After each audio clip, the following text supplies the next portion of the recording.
Finally tonight, you hear the one about the American comic trying stand-up in Beijing? Seth Doane has.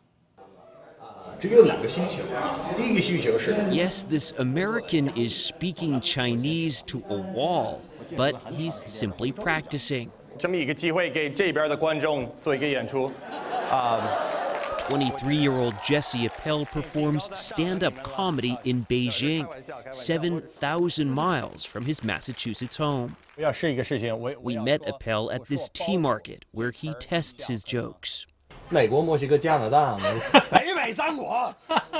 the shops are small enough where they would have a hard time getting past me if they didn't like the jokes and get out of the room. He came to China on a Fulbright scholarship to study comedy.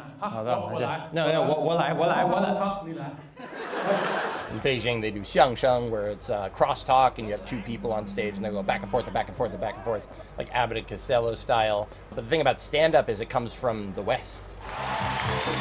West, as in America. Appel says it's Chinese comedian Joe Wong who deserves credit for importing stand-up. 7 million people tune in to see Wong crack jokes on China's state TV. He realized he had a knack for stand-up while studying in the U.S. Why do you think stand-up comedy is becoming more popular in China?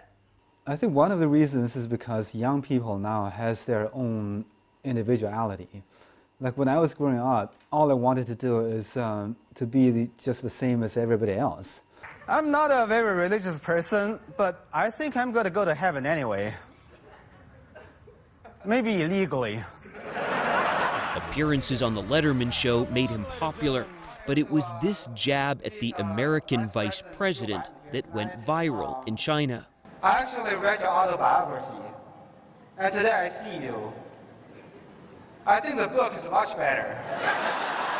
People just found it funny, you know, you're poking fun of a politician and he's sitting right there. You know? You wouldn't do that in China. Yeah, that's something people usually don't see here. 说实话，我的托福成绩不是特别高。They come to a show because they want to laugh and they want to enjoy their lives, and that's not fundamentally different than people in America, I don't think. 晚上好不好？ In the end, Jesse Appel says audiences across cultures laugh at what's relatable. Seth Doane, CBS News, Beijing.